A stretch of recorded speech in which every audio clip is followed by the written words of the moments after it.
إن الحمد لله نحمده ونستعينه ونستغفره ونؤمن به ونتوكل عليه ونعوذ بالله من شرور أنفسنا ومن سيئات أعمالنا. من يهده الله فلا مضل له ومن يضلله فلا هادي له. ونشهد أن لا إله إلا الله وحده لا شريك له ونشهد أن محمدا عبده ورسوله. اللهم رب اشرح لي صدري ويسر لي أمري واحلل عقدة من لساني يفقه قولي. أعوذ بالله من الشيطان الرجيم. بسم الله الرحمن الرحيم. ومن الناس من يتخذ من دون الله أندادا يحبونهم كحب الله والذين آمنوا أشد حبا لله ولو يرى الذين ظلموا إذ يرون العذاب أن القوة لله جميعا وأن الله شديد العذاب.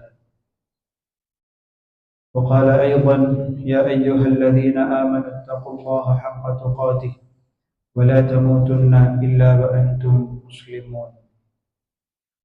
ഏറ്റവും ബഹുമാനവും ആദരവും നിറഞ്ഞ മുഅ്മിനീങ്ങളെ, സത്യവിശ്വാസികളെ, ജീവിതത്തിലെ സകല നിഖില മേഖലകളിലും അള്ളാഹുവിൻ്റെ കൽപ്പനാ നിയമങ്ങളും നിയമ നിർദ്ദേശങ്ങളും പൂർണ്ണമായും അറിഞ്ഞ് മനസ്സിലാക്കി അനുസരിച്ച് അള്ളാഹുവിന് മാത്രം കീഴ്പ്പെട്ട് ജീവിക്കണമേ എന്ന് സ്വന്തത്തെ ഉണർത്തുന്നത് പോലെ മുഅ്മിനീങ്ങളായ സത്യവിശ്വാസികളായ നിങ്ങൾ ഓരോരുത്തരെയും ഉണർത്തുകയാണ്, വസിയത്ത് ചെയ്യുകയാണ്.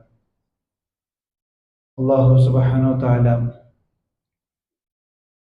നാം എല്ലാവരെയും അവൻ്റെ ഇഷ്ടദാസന്മാരിൽ ഉൾപ്പെടുത്തി അനുഗ്രഹിക്കുമാറാവട്ടെ.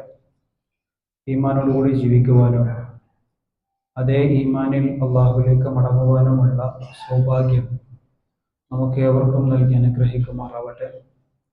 നമ്മിൽ നിന്നും സംഭവിച്ചുകൊണ്ടിരിക്കുന്ന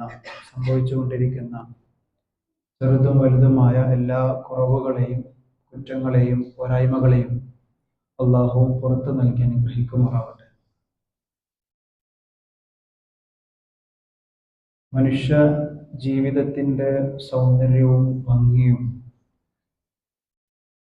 അത് അവൻ്റെ ഹൃദയശുദ്ധിയുമായി ബന്ധപ്പെട്ടതാണ് എന്നതാണ് മനുഷ്യനെ സൃഷ്ടിച്ച പടച്ചവൻ പരിശുദ്ധ ഖുർആനിലൂടെയും പരിശുദ്ധ ഇസ്ലാമിൻ്റെ ജീവിത കാഴ്ചപ്പാടുകളിലൂടെയും മനുഷ്യ സമൂഹത്തെ പഠിപ്പിക്കുന്നത്. മനുഷ്യന്റെ ഹൃദയം നന്നായാൽ, അവൻ്റെ ഹൃദയം വൃത്തിയുള്ളതായാൽ, സ്വാഭാവികമായും അവൻ ജീവിതത്തിൽ ഇടപെടുന്ന എല്ലാ മേഖലയിലും ആ ഹൃദയ വിശുദ്ധിയും ആ ഹൃദയ സൗന്ദര്യവും റിഫ്ലക്റ്റ് ചെയ്തുകൊണ്ടേയിരിക്കും എന്ന് പ്രവാചകന്റെ സുന്നത്തിലും നമുക്ക് കാണാൻ സാധിക്കും. ഞാനും നിങ്ങളും ഭൗതികപരമായ നമ്മുടെ ശരീരത്തെ സൗന്ദര്യം വർദ്ധിപ്പിക്കുവാനും അതിനെ വൃത്തിയിൽ സൂക്ഷിക്കുവാനും പരമാവധി ശ്രമിച്ചുകൊണ്ടിരിക്കുന്ന ആളുകളാണ്. അതുപോലെ തന്നെ അതല്ലെങ്കിൽ അതിനേക്കാൾ കുറച്ചുകൂടി നന്നായി എൻ്റെ ആന്തരികാവയവമായ ഹൃദയത്തെ ശുദ്ധീകരിക്കാനും സൗന്ദര്യവൽക്കരിക്കാനും എന്നെ കൊണ്ട് സാധിച്ചാൽ എൻ്റെ പേരാണ് മുഅ്മിൻ എന്ന് പറയുന്നത്, എൻ്റെ പേരാണ് മുത്തഖി എന്ന് പറയുന്നത്. പരിശുദ്ധ ഇസ്ലാമിൻ്റെ ഈമാന്, തഖ്വ എന്ന് പറയുന്ന കാഴ്ചപ്പാടുകളെയൊക്കെ ഹദീസുകളും ഖുർആനും വിശദീകരിക്കുന്നത് വളരെയധികം സൗന്ദര്യമുള്ളൊരു മനുഷ്യനെ കുറിച്ചിട്ടാണ്, വളരെയധികം വൃത്തിയുള്ളൊരു മനുഷ്യനെ കുറിച്ചിട്ടാണ്, കളങ്കമില്ലാത്തൊരു മനുഷ്യനെ കുറിച്ചിട്ടാണ്. ഈ വൃത്തി, സൗന്ദര്യം, നിഷ്കളങ്കത എന്നൊക്കെ പറയുമ്പോൾ മനസ്സിലാക്കേണ്ടത് അത് കേവലം ബാഹ്യമായ ഭൗതികപരമായ നമ്മൾ സ്വീകരിച്ചു കൊണ്ടിരിക്കുന്ന എന്തെങ്കിലും വസ്തുക്കളോ അതല്ലെങ്കിൽ ബാഹ്യമായി കാണിച്ചുകൊണ്ടിരിക്കുന്ന ഏതെങ്കിലും ആക്ഷൻസിന്റെ പിറകിൽ പോയിക്കൊണ്ടല്ല, മറിച്ച് ഹൃദയമാണ്.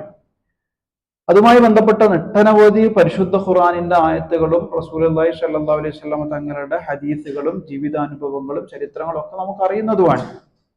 ഇവിടെ നമ്മുടെ ഒക്കെ ചുറ്റുപാടും ജീവിക്കുന്ന പലരും പുറത്തു ചാടാൻ സാധിക്കാത്ത വിധം പല അർത്ഥത്തിലുള്ള മാനസികപരമായ വെല്ലുവിളികൾ അനുഭവിച്ചുകൊണ്ടിരിക്കുന്നു എന്നുള്ളത് നമുക്കടക്കമുള്ള അനുഭവത്തിന്റെ വെളിച്ചത്തിലുള്ള യാഥാർത്ഥ്യമാണ്. എന്ന് പറഞ്ഞാൽ പല അഡിക്ഷനുകളിലും പെട്ട് മനസ്സ് കളങ്കമായി, ആ കളങ്കമായ മനസ്സ് വൃത്തിയാക്കാൻ ശ്രമിച്ചിട്ടും വൃത്തിയാക്കാനുള്ള സാധ്യതകളെ മുന്നിൽ കാണാത്തതിന്റെ പേരിൽ ജീവിതം ഒടുക്കുന്ന, അല്ലെങ്കിൽ ജീവിതത്തെ കുറിച്ചിട്ടുള്ള കാഴ്ചപ്പാടുകളൊക്കെ മങ്ങിപ്പോയ, ജീവിക്കുന്നത് എന്തിനാണ് എന്ന് പോലുമുള്ള ലക്ഷ്യമില്ലാതെ അലക്ഷ്യമായി മൃഗീയമായി ജീവിക്കുന്ന ഒട്ടനവധി മനുഷ്യജീവനുകൾ പ്രിയപ്പെട്ടവരെ നമ്മുടെ ചുറ്റുമുണ്ട്.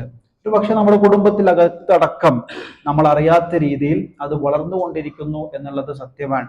പരിശുദ്ധ ഖുർആനില് നമ്മൾ സാധാരണഗതിയിൽ ഖത്തമുകളൊക്കെ തീർക്കുന്ന ആളുകളാണെങ്കിൽ, അതല്ലെങ്കിൽ ഖുർആൻ ആദ്യാവസാനം ഓതി തീർക്കണം എന്നൊക്കെ ആഗ്രഹിച്ചിട്ട് നമ്മളൊന്ന് ഖുർആന് മുന്നിൽ വെച്ച് മറിക്കാൻ തുടങ്ങിയാൽ ഒന്നാമത്തെ പേജിൽ തന്നെ പരലോകത്തെത്തുന്ന സമയത്ത് ചില ആളുകൾക്ക് ഉണ്ടാകുന്ന അവസ്ഥകളെ കുറിച്ചിട്ട് വളരെ വിശദീകരിച്ചുകൊണ്ട് ഖുർആൻ സംസാരിക്കുന്നുണ്ട്. അതിലൊരു പ്രയോഗം വളരെ പ്രസക്തമാണ്. ഖതമല്ലാഹു അലാ ഖുലൂബിഹിം വഅലാ സമഇഹിം വഅലാ അബ്സാരിഹിം ഗിശാവ എന്നതാണ് ആയത്ത്. സൂറ ബഖറയിലെ 2ാമത്തെ പേജിൽ തന്നെ ആദ്യ ഭാഗത്ത് 2ാമത്തെയോ 3ാമത്തെയോ വരിയിൽ തന്നെ നമുക്ക് ആയത്ത് കാണാൻ പറ്റും. ആ ആയത്തിൽ പറയുന്നത് യഥാർത്ഥത്തിൽ പരലോകത്തുണ്ടാകുന്ന കാഫിരീങ്ങൾ അനുഭവിക്കാൻ പോകുന്ന, സത്യനിഷേധികൾ അനുഭവിക്കാൻ പോകുന്ന, അല്ലെങ്കിൽ അവർ ന്യായീകരിക്കാൻ പോകുന്ന, അവരന്ന് അനുഭവിക്കാൻ പോകുന്ന ഒരു അവസ്ഥയെ കുറിച്ചിട്ടാണ്. ഖതമല്ലാഹു അലാ ഖുലൂബിഹിം വഅലാ സമഇഹിം വഅലാ അബ്സാരിഹിം ഗിശാവ. പരലോകത്തെത്തിയാൽ ഇന്നും 60 കൊല്ലം ഭൂമിയിൽ ജീവിക്കുന്ന സമയത്തുണ്ടായ ഒരു കാഴ്ച ഉണ്ട്. 60 കൊല്ലം ഭൂമിയിൽ ജീവിച്ച സമയത്തുണ്ടായ ഒരു കേൾവിയുണ്ട്. 60 കൊല്ലം ഭൂമിയിൽ ജീവിക്കുന്ന സമയത്തുണ്ടായ ഹൃദയമിടിപ്പുണ്ട്. ആ ഹൃദയവും എൻ്റെ ബ്രെയിനും വെച്ചിട്ടുള്ള എൻ്റെ തോട്ട് പ്രോസസ്സുകളുണ്ട്, എൻ്റെ ആലോചനകളുണ്ട്, എൻ്റെ നിലപാടുകളുണ്ട്, എൻ്റെ വിശ്വാസങ്ങളുണ്ട്. ഇങ്ങനെ മനുഷ്യ സൃഷ്ടിപ്പിൽ തന്നെ മനുഷ്യ സൃഷ്ടിപ്പിന്റെ ഉടമസ്ഥനായ പടച്ചവൻ അവനെ സൃഷ്ടിച്ച എല്ലാ പ്രക്രിയകളെ കുറിച്ചിട്ടും പറഞ്ഞിട്ട് അള്ളാഹു പറയാൻ, ഇതൊക്കെ അസ്തമിക്കുന്ന സമയത്ത് പരലോകത്തെത്തുമ്പോൾ അവന്റെ കാഴ്ചകൾ അള്ളാഹു മൂടുകയാണ്, അവന്റെ കേൾവിയെ അള്ളാഹു മൂടുകയാണ്, അവന്റെ ഹൃദയത്തെ അള്ളാഹു മൂടുകയാണ്. അത് പരലോകത്തെ ഒരു പെർസ്പെക്റ്റീവിൽ നമ്മൾ വായിക്കുമ്പോൾ തന്നെ ഇഹലോകത്തും എന്ന് പറഞ്ഞാൽ ഭൂമിയിൽ ജീവിക്കുന്ന കാലത്ത് പോലും അങ്ങനെ ജീവിക്കുന്ന ആളുകളുണ്ട്. വേറൊരു സ്ഥലത്ത് അതേ വേർഷനിൽ വേറൊരു രൂപത്തിൽ ഇതേ കാര്യം അള്ളാഹു പറയുന്നുണ്ട്. ഒരു വിഭാഗം ആളുകൾ, അവർക്ക് കണ്ണുകളുണ്ട് പക്ഷെ കാണുകയില്ല. ലഹും അയുനുൻ ലാ യുബ്സിറൂന ബിഹാ വലഹും ആദാനുൻ ലാ യസ്മഊന ബിഹാ ലഹും ഖുലൂബുൻ ലാ യഫ്ഖഹൂന ബിഹാ. ഇങ്ങനെ പല അർത്ഥത്തിൽ, പല കോലത്തിൽ, പല രൂപത്തിൽ ക്രമങ്ങളെ വ്യത്യാസപ്പെടുത്തിയിട്ട് ഹൃദയമുണ്ടായിട്ടും ചിന്തിക്കാത്ത ആളുകൾ, കണ്ണുണ്ടായിട്ടും കാണാത്ത ആളുകൾ, കാതുണ്ടായിട്ടും കേൾക്കാത്ത ആളുകൾ എന്നൊക്കെ ഖുർആൻ പല രൂപത്തിലും അതിനെ വിശദീകരിക്കുന്നുണ്ട്. എന്ന് പറഞ്ഞാൽ അതിന്റെ അർത്ഥം എന്താണ്? ആ ആയത്തിന്റെ അവസാനം പറയുന്നത് അവരുടെ ജീവിതം ഉലൈക കൽ അൻആമി ബൽഹും അളൽ എന്നാണ്. ഉലൈക കൽ അൻആം എന്ന് പറഞ്ഞാൽ എന്താ? അവരുടെ ജീവിതം മൃഗീയമായ ജീവിതമാണ്, മൃഗങ്ങൾ ജീവിക്കുന്നത് പോലെയുള്ള ജീവിതമാണ്. ഞാൻ എന്തിനാണ് ജീവിക്കുന്നത് എന്ന് പോലും അറിയാത്തൊരു ജീവിതം. എന്തിനാണ് പകലാകുന്നത്, എന്തിനാണ് രാവാകുന്നത്, എൻ്റെ 30, 40, 50 വർഷത്തെ ജീവിത ലക്ഷ്യം എന്താണ് എന്നൊന്നും അറിയാതെ ഒരു ഭാഗത്ത് സൂര്യൻ ഉദിക്കുന്നു, മറ്റൊരു ഭാഗത്ത് അസ്തമിക്കുന്നു, അതിൻ്റെ ഇടയിൽ ഞാൻ എങ്ങനെയൊക്കെയോ ജീവിക്കുന്നു. ഏതോ അഡിക്ഷനിൽ കുടുങ്ങി എൻ്റെ കണ്ണുകൾ മങ്ങിക്കൊണ്ടിരിക്കുന്നു, എൻ്റെ കാതുകൾ അടഞ്ഞുകൊണ്ടിരിക്കുന്നു. എനിക്കൊന്നും കേൾക്കാൻ സാധ്യമല്ല, നല്ലതൊന്നും കേൾക്കാൻ സാധ്യമല്ല, നല്ലതൊന്നും കാണാൻ സാധ്യമല്ല, നല്ല വർത്താനം കേൾക്കാൻ ഇഷ്ടമല്ല, നല്ല ഒരാളുടെ മുഖത്ത് നോക്കി സംസാരിക്കാൻ ഇഷ്ടമല്ല, നല്ലൊരാൾ എൻ്റെ അടുക്കലേക്ക് വരുന്നത് ഇഷ്ടമല്ല, നല്ലൊരു കുടുംബ ജീവിതം എനിക്ക് ഇഷ്ടമല്ല, നല്ലൊരു കരിയർ എനിക്ക് ഇഷ്ടമല്ല.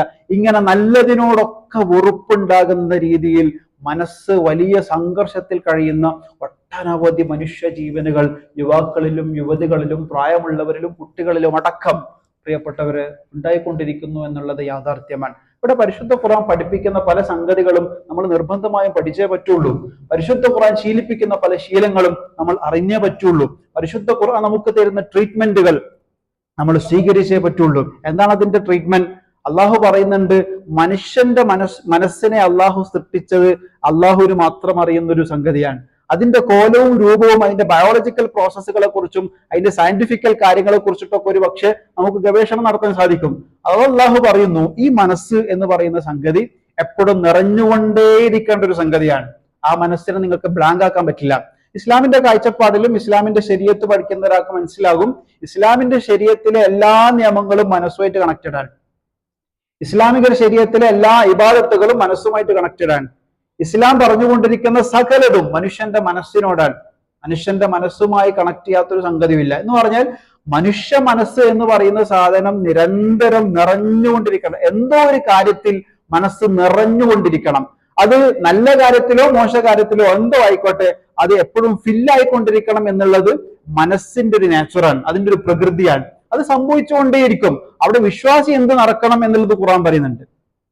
ഒരു മനുഷ്യൻ ആ മനസ്സ് എന്തുകൊണ്ടാണ് നിറക്കേണ്ടത് എന്നുള്ളത് ഇസ്ലാം പറയുന്നുണ്ട്.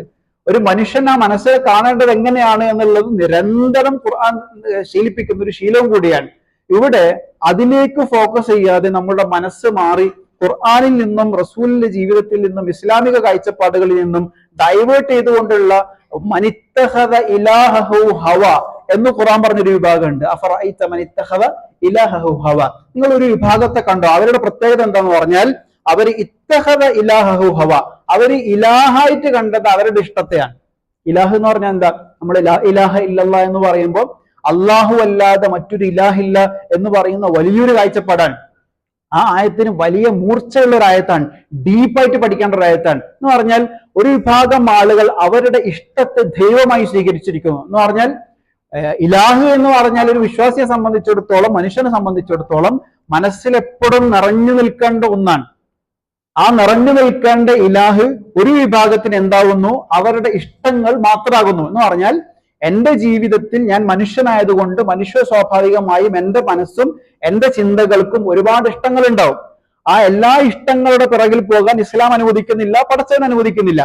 പടച്ചവനെയും ഇസ്ലാമിനെയും അംഗീകരിക്കാത്ത ഒരാളെ സംബന്ധിച്ചിടത്തോളം എല്ലാ ഇഷ്ടങ്ങളുടെയും പിറകിൽ പോകാം. അതാണ് പുതിയ ലിബറൽ കാഴ്ചപ്പാടുകൾക്ക് സമൂഹത്തിൽ കിട്ടുന്ന സ്വീകാര്യതയുടെ ഒന്നാമത്തെ പോയിന്റ്.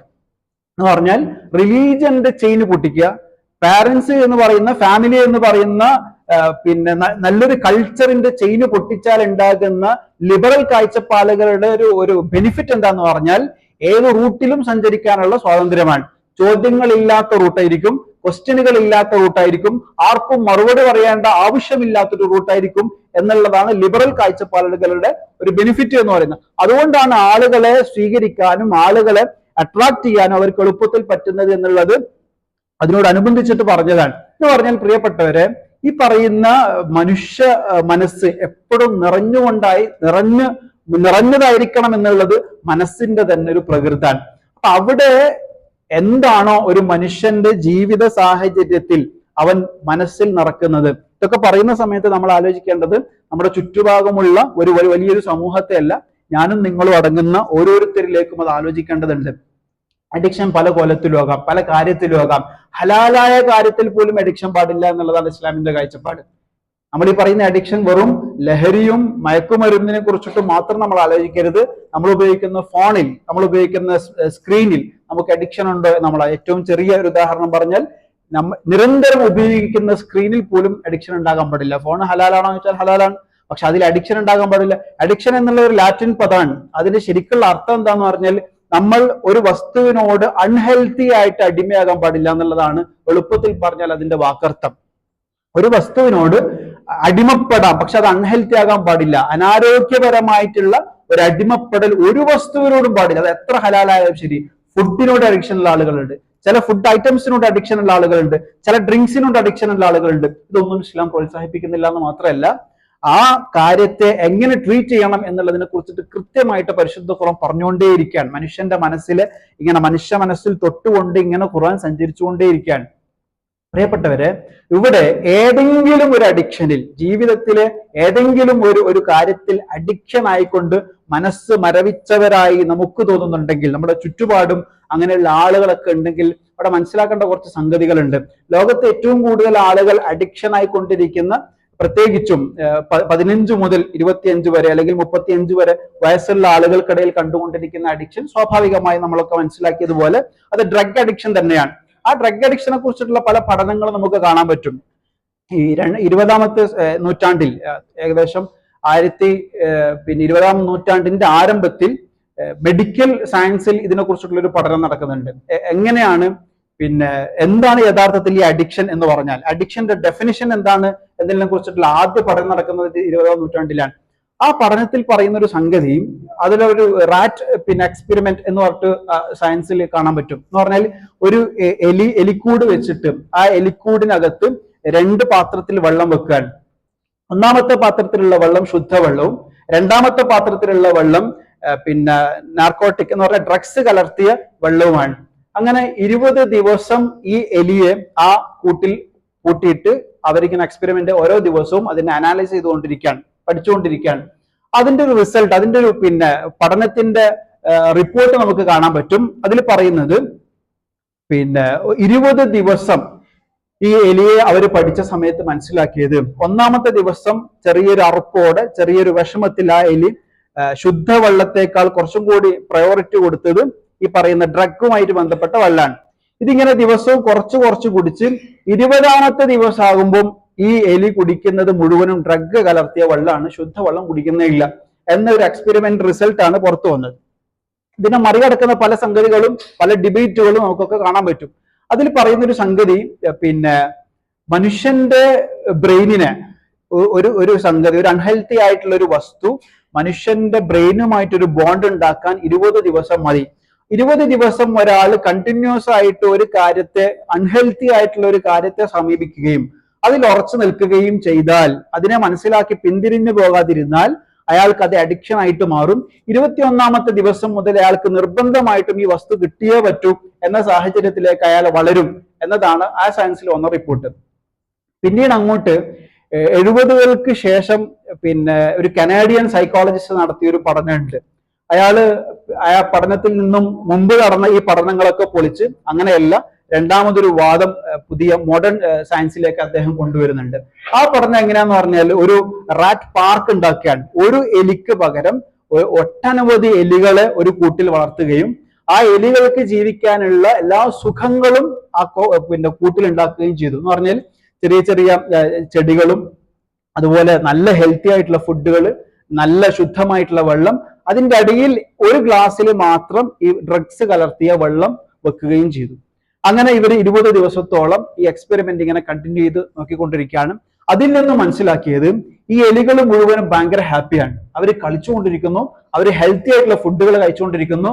ആരും ആ ഡ്രഗ്സ് കലർത്തിയ വെള്ളത്തിലേക്ക് പോകുന്നില്ല എന്ന് മാത്രമല്ല, പോയ ഒരു എലി രണ്ടാമത് ആ സമയത്തേക്ക് പോകുന്നില്ല എന്നുകൂടി മനസ്സിലാക്കി അവര് ഈ പഠനത്തെ മനസ്സിലാക്കുന്ന ഒരു സംഗതി എന്താന്ന് പറഞ്ഞാൽ, ഒരിക്കലും ഒരു മനുഷ്യന്റെ ബ്രെയിനുമായിട്ടുള്ള ഈ ഡ്രഗ് കെമിക്കലിന്റെ ബോണ്ട് അല്ല അവനെ അഡിക്ഷൻ ആക്കുന്നത്, മറിച്ച് ഈ ഡ്രഗിന്റെ കെമിക്കലും അവന്റെ ഹേർട്ടുമാണ്, അവന്റെ ഹൃദയവുമാണ് ഇതിനെ കണക്ട് ചെയ്യുന്നത്, അല്ലാതെ ബ്രെയിൻ അല്ല എന്ന് പറയുന്ന പഠനമാണ് ഏറ്റവും മോഡേൺ ആയിട്ട് വന്ന പഠനമായിട്ട് നമുക്ക് കാണാൻ പറ്റുക.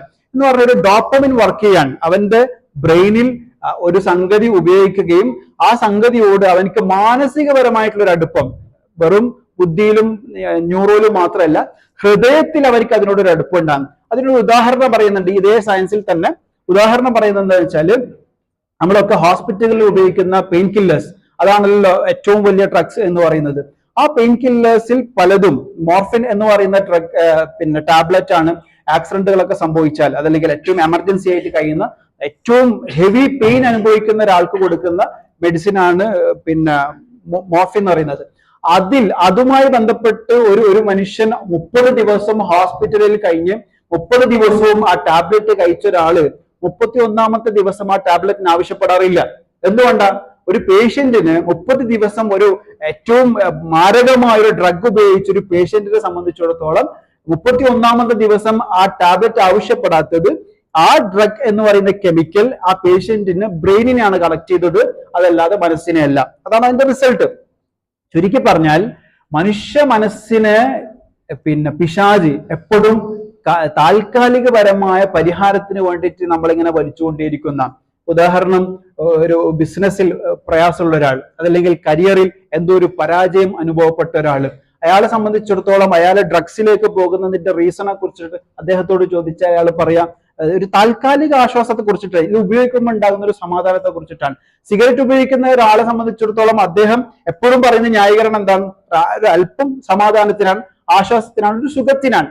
ഈ താൽക്കാലിക ആശ്വാസം എന്ന് പറയുന്നത് പിശാചിന്റെ ഏറ്റവും വലിയ തന്ത്രമായിട്ട് ഹദീസുകളിൽ നിരവധി കാണാൻ പറ്റും. ഇങ്ങനെ ഡ്രഗും അതുപോലെ തന്നെ ആൽക്കഹോളും മാത്രം നമ്മൾ ആലോചിക്കാൻ പാടില്ല. ജീവിതവുമായി ബന്ധപ്പെട്ട സകലത്തിലേക്ക് നമ്മൾ ആലോചനകൾ പോകാനുണ്ട്. താൽക്കാലിക ആശ്വാസത്തിന് വേണ്ടി പിശാചിന്റെ ചതിക്കുഴിയിൽ വീണ എത്ര ആളുകൾ നമ്മുടെയൊക്കെ ജീവിതത്തിൽ തന്നെ അങ്ങനെ പിശാചി എന്നെ സ്വാധീനിക്കുകയും എന്നെ ഇൻഫ്ലുവൻസ് ചെയ്യുകയും ആ ഇൻഫ്ലുവൻസിന്റെ പുറകിൽ 5 മിനിറ്റിന്റെ ആശ്വാസനത്തിലേക്ക് വേണ്ടി ഞാൻ പോവുകയും ആ പോയതിന്റെ പേരിൽ ജീവിതകാലം മുഴുവൻ അതിന്റെ പ്രയാസം അനുഭവിക്കുകയും ചെയ്യുന്ന എത്ര ആളുകളുണ്ട് എന്ന് പറഞ്ഞാൽ പിശാച് എപ്പോഴും താൽക്കാലിക ആശ്വാസം എന്നതിന്റെ പേരിൽ പലതും മനുഷ്യന്റെ മുന്നിൽ കൊണ്ടുവരുമെന്നും മനുഷ്യൻ അതിൽ പെട്ടുപോകുമെന്നും കാലാകാലത്തെ സമാധാനം അതിലൂടെ നഷ്ടപ്പെടുകയാണ് ചെയ്യുന്നത് എന്നാണ് അഡിക്ഷനെ കുറിച്ചിട്ടുള്ള ഇസ്ലാമിന്റെ കാഴ്ചപ്പാട്. അപ്പൊ നേരത്തെ പറഞ്ഞല്ലോ, ഹൃദയത്തിന്റെ പ്രകൃതി എന്ന് പറയുന്നത് തന്നെ അത് എപ്പോഴും ഫില്ലായിക്കൊണ്ടിരിക്കണം എന്നാണ്. അപ്പൊ എന്താണ് ഈ ഫില്ലാകേണ്ടത്? എന്തുകൊണ്ടാണ് ഒരു മനുഷ്യന്റെ മനസ്സിൽ ഡ്രഗ് എന്ന് പറയുന്നത് അഡിക്ഷൻ ആകുന്നത്? അവന്റെ ഹൃദയത്തിൽ മറ്റൊന്നും ഫില്ലാവാത്തത് കൊണ്ടാണ്. എന്തുകൊണ്ടാണ് ഒരാൾക്ക് പോൺ അഡിക്ഷൻ ജീവിതത്തിൽ മാറ്റാൻ പറ്റാത്തൊരു സംഭവമാകുന്നത്? അയാളുടെ 24 മണിക്കൂർ സമയത്ത് 20 മണിക്കൂറും അയാൾ ചിന്തിക്കുന്നത് അതിനെ കുറിച്ചിട്ടാണ്. കാരണം ഫില്ല് ചെയ്യാൻ വേറൊന്നുമില്ല. എത്രത്തോളം എന്ന് പറഞ്ഞാൽ ഒരാൾ ഹൃദയത്തിൽ മുഴുവനും ഫില്ല് ചെയ്തത് അയാളുടെ ജോലി എന്ന് പറയുന്ന ഒരു സ്വപ്നമാണെന്ന് വിചാരിക്കാം, ഹലാലായ സ്വപ്നമാണ്. പക്ഷെ അത് ഹൃദയത്തിൽ ഫില്ല് ചെയ്താലുള്ള സംഭവം എന്താ? ഒരു ദിവസം വൺസ് അയാൾ ആ പറയുന്ന ആഗ്രഹത്തെ കരസ്ഥമാക്കിയാൽ അയാളോട് ചോദിച്ചു നോക്കൂ, എന്താണ് നിങ്ങളുടെ അടുത്ത ആഗ്രഹം എന്ന് പറഞ്ഞാൽ ആഗ്രഹങ്ങൾ ഇങ്ങനെ മാറിക്കൊണ്ടിരിക്കും. ആ സ്ഥാനത്താണ് അള്ളാഹു പറയുന്നത്, അലാ ബിദിക്രില്ലാഹി തത്മഇന്നുൽ ഖുലൂബ്. നിങ്ങളെ ഹൃദയത്തിൽ ഫില്ല് ചെയ്യേണ്ടത് ദിക്റുല്ലാഹ്, അള്ളയാണ്. ഇത് ഫില്ല് ചെയ്ത ഒരാളെ സംബന്ധിച്ചിടത്തോളം ഇതിനകത്ത് വേറൊന്നും കയറാനുള്ള സ്പേസ് ഇല്ല. കാരണം അത്ര മാത്രം ഫില്ല് ചെയ്യാനും ആ ഫില്ല് ചെയ്യുന്ന സമയത്ത് ഹൃദയത്തിന്റെ സൗന്ദര്യം വർദ്ധിക്കുന്നതും ആ ഹൃദയത്തിന്റെ സൗന്ദര്യത്തിന്റെ റിഫ്ലക്ഷൻ ജീവിതത്തിന്റെ എല്ലാ സമയത്തും നമുക്ക് റിഫ്ലക്ട് ചെയ്യുന്നതായിട്ടും അനുഭവിക്കാൻ പറ്റുന്ന ഒരു സമൂഹം ലോകത്തുണ്ടെങ്കിൽ അത് മുഅ്മിനീങ്ങൾ മാത്രമാണ്. പ്രിയപ്പെട്ടവരെ, അവിടെയാണ് മനുഷ്യന്റെ മനസ്സ് എപ്പോഴും നിറഞ്ഞതായിരിക്കണം എന്നുള്ളതും ആ നിറഞ്ഞ കാര്യങ്ങൾ. അതുകൊണ്ടാണ് ഇസ്ലാമിന്റെ കാഴ്ചപ്പാടിൽ പ്രവാചകന്റെ ഡെയിലി റുട്ടീനൊക്കെ പരിശോധിച്ച് നോക്കിയാൽ നിങ്ങൾ എപ്പോഴും എൻഗേജ് ആയിക്കൊണ്ടിരിക്കുക എന്നുള്ളത്. ഫ്രീ ടൈം മുഅ്മിനെ സംബന്ധിച്ചിടത്തോളം പാടില്ല എന്നാണ്, എപ്പോഴും എൻഗേജ് ചെയ്തുകൊണ്ടിരിക്കുക. അതുകൊണ്ടാണ് റസൂലുള്ളാഹി പറഞ്ഞത്, അജബൽ അംരി മുഅ്മിൻ ഇന്ന അംറഹു കുല്ലു. മുഅ്മിനെ സംബന്ധിച്ചിടത്തോളം അവർക്ക് ജീവിതത്തിൽ എന്ത് വന്നാലും, അത് എത്ര വലിയ പ്രയാസം വന്നാലും അൽഹംദുലില്ലാഹ്. മറ്റൊരു സമയത്ത് പറഞ്ഞല്ലോ, പിന്നെ 2 കാര്യങ്ങളിലാണ് വിശ്വാസികൾ വഞ്ചകരായപ്പെട്ടത്. ഒന്ന് അസ്സിഹ വൽ ഫറാഗ്, ഒഴിവ് സമയം, അതുപോലെ തന്നെ ആരോഗ്യ സമയമാണ്. വിശ്വാസിയെ സംബന്ധിച്ചിടത്തോളം ഫഇദാ ഫറഗ്ത ഫൻസബ്, ഒരു ടാർഗറ്റ് കഴിഞ്ഞാൽ അടുത്ത ടാർഗറ്റിലേക്ക് പോവുക എന്നുള്ളതാണ് വിശ്വാസിയുടെ ലൈഫ് റൂട്ടീൻ എന്ന് പറയുന്നത് തന്നെ. അതുകൊണ്ട് തന്നെ ഹൃദയം നിറഞ്ഞതായിരിക്കണം. ആ അള്ളാഹുവിനെ കൊണ്ടുള്ള സ്മരണയിൽ ആ ഹൃദയം നിറഞ്ഞാൽ ജീവിതത്തിന്റെ ചുറ്റുപാടുകൾക്ക് പോലും സ്വാധീനിക്കാത്ത വിധം, സുഹൃത്തുക്കൾക്ക് പോലും സ്വാധീനിക്കാത്ത വിധം ഈ അടുത്ത കാലത്തൊക്കെ പ്രത്യേകിച്ചും യങ് ജനറേഷനിൽ സംഭവിച്ചുകൊണ്ടിരിക്കുന്ന ഇത്തരത്തിലുള്ള പ്രശ്നങ്ങളെ അറിയാൻ സാധിച്ചപ്പോഴൊക്കെ മനസ്സിലാകുന്നത്, ആ പറയുന്ന സാഹചര്യത്തിൽ പെടുന്ന ആളുകളുണ്ട്, കൂട്ടുകെട്ടിൽപ്പെടുന്ന ആളുകളുണ്ട്. അതുകൊണ്ടാണ് റസൂലുള്ളാഹി പറഞ്ഞ ഒരു ദിവസം വരും, ആ ദിവസം വന്നാൽ നിങ്ങൾ പറയുന്ന ഒരു വർത്തമാനം ഇങ്ങനെയായിരിക്കും. ഖുർആൻ പറയുന്നു, യാ വൈലത്താ ലൈതനീ ലം അത്തഖിദ് ഫുലാനൻ ഖലീല, ഇവനെ എങ്ങാനും ഞാൻ എന്റെ സർക്കിളിൽ കൊണ്ടാന്നിട്ടില്ലായിരുന്നെങ്കിൽ ഞാൻ ഒരു പക്ഷേ ഇത്ര വലിയ വൻ വിപത്തിൽ പെട്ടുപോകില്ലായിരുന്നു എന്ന് നഖന്തടിച്ചുകൊണ്ട് വിഷമത്തിൽ, ഖേദത്തിൽ, ദുഃഖത്തിൽ പറയുന്ന ഒരു ദിവസം വരാനുണ്ട് എന്ന് ഖുർആൻ പറഞ്ഞത് അതുകൊണ്ട് തന്നെയാണ്. അതുകൊണ്ട് തന്നെ പ്രിയപ്പെട്ടവരെ, ഈ പറയുന്ന അഡിക്ഷനുകളിൽ പെട്ട് അതിൽ നിന്ന് മാറാൻ ശ്രമിക്കുന്ന ആളുകളെ സംബന്ധിച്ചിടത്തോളം അവരെ നിരന്തരമായി സഹായിക്കേണ്ട, ഖുർആനുമായി ബന്ധപ്പെട്ട് അവരെ ഗൈഡ് ചെയ്യേണ്ട ഉത്തരവാദിത്തം നമുക്ക് എല്ലാവർക്കും ഉണ്ട്.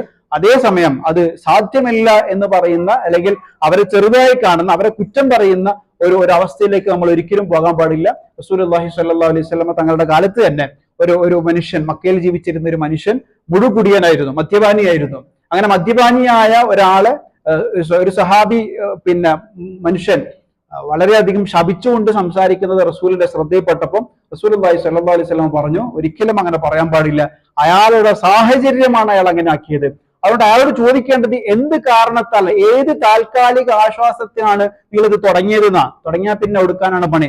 ആ കാരണത്തെ കണ്ടുപിടിച്ച്, എല്ലാ അഡിക്ഷനിൽപ്പെട്ട ആളുകൾക്കും ഒരു മൂലകാരണം ഉണ്ടാവും. ആ കാരണത്തെ വെച്ചുകൊണ്ടായിരിക്കും ഇത് സ്റ്റെപ്പ് ബൈ സ്റ്റെപ്പ് ആയിട്ട് ഇങ്ങനെ വന്നുകൊണ്ടിരിക്കുക. റസൂലുള്ളാഹി പറയുന്നു, ആ കാരണത്തെ നിങ്ങൾ കണ്ടുപിടിച്ചുകൊണ്ട് അതിലാണ് നിങ്ങൾ ട്രീറ്റ്മെന്റ് കൊടുക്കേണ്ടത് എന്ന് എല്ലാ മോഡേൺ സൈക്കോളജിയും വരുന്നതിന് മുമ്പ് റസൂലുള്ളാഹി സ്വല്ലല്ലാഹു അലൈഹി വസല്ലം അവിടെ അപ്ലൈ ചെയ്ത ഒരു സോഷ്യൽ എഞ്ചിനീയറിംഗ് കൂടിയായിരുന്നു അത് എന്ന് നമ്മൾ മനസ്സിലാക്കേണ്ടതുണ്ട്. ഇവിടെ അങ്ങനെ ആഗ്രഹിക്കുന്ന ആളുകളെ സംബന്ധിച്ചിടത്തോളം അവരെ ഗൈഡ് ചെയ്യേണ്ടതും അവരെ കുറ്റം പറയാതിരിക്കേണ്ടതും അവരെ ചേർത്ത് പിടിക്കേണ്ടതും അവരുടെ ആവശ്യങ്ങൾ മനസ്സിലാക്കിക്കൊണ്ട് ഈ അർത്ഥത്തിൽ മനസ്സിനെ ഖുർആനുമായി ബന്ധപ്പെടുത്തേണ്ടതും ഒക്കെ ചുറ്റും ജീവിക്കുന്ന നമ്മളെ സംബന്ധിച്ചിടത്തോളം നമ്മുടെ ഉത്തരവാദിത്തമാണ്. ചുറ്റുമുള്ള പലരും മനസ്സ് സംഘർഷിച്ചതിന്റെ പേരിൽ മാത്രം മരിച്ചുപോയ ആളുകളുണ്ട്. മനസ്സിന്റെ സംഘർഷം കൊണ്ട് പൊട്ടി കരയാൻ പോലും പറ്റാത്ത രീതിയിൽ നേരത്തെ ആദ്യം സൂചിപ്പിച്ചതുപോലെ കണ്ണ് കാണാതെ, കാത് കേൾക്കാതെ, ഹൃദയം വർക്ക് ചെയ്യാതെ ഇങ്ങനെ റൂമുകളിൽ മാത്രം അടഞ്ഞുകൂടി കിടക്കുന്ന ഒരുപാട് മനുഷ്യ ജീവനുകളുണ്ട്. അവരോടൊക്കെ നമ്മെ സംബന്ധിച്ചിടത്തോളം നമുക്ക് വലിയ ഉത്തരവാദിത്വവും വലിയ ബാധ്യതയുണ്ട്. അതേസമയം എൻ്റെ ജീവിതത്തിൽ എവിടെയെങ്കിലും ലഹരിയോട് എന്ന് മാത്രമല്ല ഏതെങ്കിലും ഒരു അൺഹെൽത്തി വസ്തുവിനോട്, കാര്യത്തോട് എൻ്റെ ജീവിതത്തിൽ അഡിക്ഷനുകൾ ഉണ്ടെങ്കിൽ ആ അഡിക്ഷനെ റിമൂവ് ചെയ്തുകൊണ്ട് എന്താണോ ഹൃദയത്തിൽ നിറക്കേണ്ടത്, ആ ദൈവസ്മരണ എന്ന് പറയുന്ന, തഖ്വ എന്ന് പറയുന്ന ഇലാഹിനോടുള്ള പ്രണയം, അള്ളാഹിനെ പേടിച്ചുകൊണ്ടല്ല നമ്മളുടെ അഡിക്ഷൻ എന്ന് മാറേണ്ടത്, അള്ളാഹിനെ സ്നേഹിച്ചുകൊണ്ടാണ്, അള്ളാഹുവിനെ പ്രണയിച്ചുകൊണ്ടാണ്. അതുകൊണ്ടാണ് ഖുർആൻ പറഞ്ഞത് വല്ലദീന ആമനു അശദ്ദു ഹുബ്ബൻ ലില്ലാഹ്. ആ മുഅ്മിനീങ്ങളെ സംബന്ധിച്ചിടത്തോളം ഏറ്റവും സ്ട്രോങ് ലവ് ആയിരിക്കും, ഏറ്റവും സ്ട്രോങ് ആയിട്ടുള്ള സ്നേഹമായിരിക്കും അവർക്ക് അള്ളാഹുവിനോടുന്ന. ലോകത്ത് ഒരു മനുഷ്യനെ മാറ്റാൻ പറ്റുന്ന ഏറ്റവും വലിയ വെപ്പൺ ഏതാണെന്ന് ചോദിച്ചാൽ അത് സ്നേഹമാണ്. അത് ചെറുപ്പക്കാരെ സംബന്ധിച്ചിടത്തോളം പെട്ടെന്ന് മനസ്സിലാവും. ഒരു MBBS പഠിക്കുന്ന ഒരു ചെറുപ്പക്കാരൻ, അവൻ 5 കൊല്ലം പഠിച്ചത് സിഗരറ്റ് ഉപയോഗിക്കരുത് എന്നാണ്, അവൻ 5 കൊല്ലം പഠിച്ചത് ഡ്രഗ്സ് ഉപയോഗിക്കരുത് എന്നാണ്, അവൻ 5 കൊല്ലം പഠിച്ചത് നാർക്കോട്ടിക്കായിട്ട് ഒരു ബന്ധം ഉണ്ടാക്കാൻ പാടില്ല എന്നാണ്. പക്ഷെ അവൻ ആ 5 കൊല്ലം ഉപയോഗിച്ചുകൊണ്ടേയിരിക്കുകയാണ്. അങ്ങനെ ഒരാളെ കുറിച്ചിട്ട് ആലോചിക്കുക. 5 കൊല്ലവും അവന്റെ പഠിപ്പിച്ച സിസ്റ്റം, അവന്റെ സിലബസ്, അവന്റെ കരിക്കുലം, അവനെ പഠിപ്പിച്ച ഡോക്ടേഴ്സ്, ഇങ്ങനെ എല്ലാവരും പറഞ്ഞിട്ടും അവര് മാറിയിട്ടില്ല. പക്ഷെ അവൻ പ്രണയിക്കുന്ന, അവൻ സ്നേഹിക്കുന്ന, അവന്റെ ജീവിതത്തിലേക്ക് കടന്നു വരുന്ന ഒരു പെണ്ണ് അവനോട് പറയാണ്, ഈ പ്രണയം മുന്നോട്ട് പോകണമെങ്കിൽ നീ ഈ പറയുന്ന കാര്യത്തോട് മാറി നിൽക്കണം എന്ന് പറഞ്ഞാൽ ആ ദിവസം അവൻ മാറി നിൽക്കാൻ തയ്യാറാകുന്നത് എന്തുകൊണ്ടാണ്? അത് സ്നേഹം കൊണ്ടാണ്. അതുകൊണ്ടാണ് പ്രിയപ്പെട്ടവരെ, പടച്ചവനോട് പ്രണയവും സ്നേഹവും വന്നാൽ ഹറാമുകൾ ചെയ്യാതിരിക്കാൻ എളുപ്പമാണ്. കാരണം എന്താ? അള്ളാഹുവിനെ സ്നേഹിക്കുന്ന അള്ളാഹു എന്നോട് പറഞ്ഞതാണ്, പേടിച്ചുകൊണ്ടല്ല പ്രണയിച്ചുകൊണ്ടും സ്നേഹിച്ചുകൊണ്ടുമായിരിക്കണം ഈ അർത്ഥത്തിലുള്ള ഹലാലുകളെ സ്വീകരിക്കേണ്ടതും ഹറാമുകളിൽ നിന്ന് മാറി നിൽക്കേണ്ടതും മനസ്സിനെയും ശരീരത്തെയും ജീവിതത്തെയും നമ്മുടെ സമൂഹത്തെയും സംരക്ഷിക്കേണ്ടതും എന്ന് സാന്ദർഭികമായി ഓർമ്മപ്പെടുത്താൻ അള്ളാഹു സുബ്ഹാനഹു വ തആല നമ്മെല്ലാവരെയും അത്തരത്തിലുള്ള മ്ലേച്ഛവൃത്തികളിൽ നിന്ന്, സാമൂഹിക പ്രശ്നങ്ങളിൽ നിന്ന്, മാനസിക പ്രശ്നങ്ങളിൽ നിന്ന് അള്ളാഹു നമ്മെ എല്ലാവരെയും കാത്തുരക്ഷിക്കുമാറാവട്ടെ. നമ്മുടെ മക്കളെയും നമുക്ക് വേണ്ടപ്പെട്ടവരെയും അള്ളാഹു നമ്മുടെ കുടുംബാംഗങ്ങളെയും അള്ളാഹു കാത്തുരക്ഷിക്കുമാറാവട്ടെ. ഹൃദയത്തിൽ അള്ളാഹുവിനെ നിറച്ചുകൊണ്ട് ജീവിക്കുവാനും അതിന്റെ സൗന്ദര്യം മനസ്സിലാക്കുവാനും ആ സൗന്ദര്യത്തിന്റെയും ആനന്ദത്തിന്റെയും സമയത്ത് അള്ളാഹുലേക്ക് മടങ്ങുവാനുമുള്ള സൗഭാഗ്യം അള്ളാഹു നമുക്ക് എല്ലാവർക്കും നൽകി അനുഗ്രഹിക്കുമാറാവട്ടെ. വആഖിറു ദഅ്വാനാ അൽഹംദുലില്ലാഹി റബ്ബിൽ ആലമീൻ.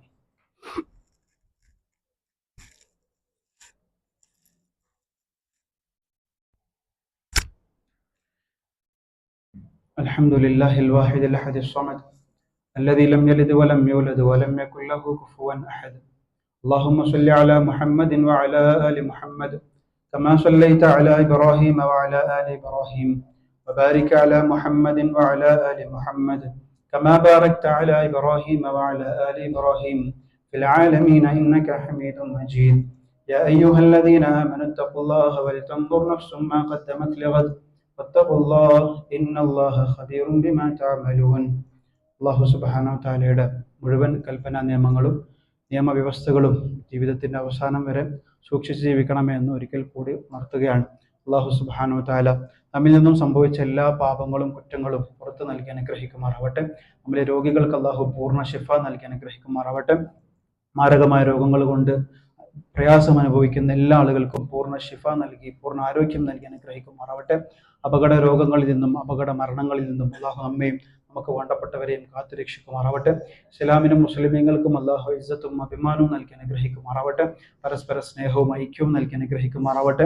ലോകത്തിന്റെ നാനാഭാഗങ്ങളിൽ ആക്രമിക്കപ്പെട്ടുകൊണ്ടിരിക്കുന്നവർ, പീഡിപ്പിക്കപ്പെട്ടുകൊണ്ടിരിക്കുന്നവർ, മിസൈലുകൾക്കും വെടിയുണ്ടകൾക്കും സാക്ഷികളായി കൊണ്ടിരിക്കുന്നവർ, ജയിലറുകളിൽ കഴിഞ്ഞുകൊണ്ടിരിക്കുന്ന ആളുകൾ എല്ലാവർക്കും അള്ളാഹു ഈമാനും സബറും നൽകി അനുഗ്രഹിക്കുമാറാവട്ടെ. സുഖവും സന്തോഷവുമുള്ള ജീവിതം നൽകി അനുഗ്രഹിക്കുമാറാവട്ടെ. അല്ലാഹുമ്മ ഗ്ഫിർ ലിൽ മുഅ്മിനീന വൽ മുഅ്മിനാത്ത് വൽ മുസ്ലിമീന വൽ മുസ്ലിമാത്ത് അൽഅഹ്യാഇ മിൻഹും വൽ അംവാത്ത് إنك مجيب الدعوات يا قاضي الحاجات. طيب ثرانا وثراهم واجعل الجنة مأوانا ومأواهم. اللهم أجرنا من النار. اللهم لا تشفي خلقنا بالنار ولا تجعلنا من حطب النار فإنها بئس الدار وبئس المثوى وبئس القرار. ربنا اغفر لنا ولإخواننا الذين سبقونا بالإيمان ولا تجعل في قلوبنا غلا للذين آمنوا ربنا إنك رؤوف رحيم. أقم الصلاة.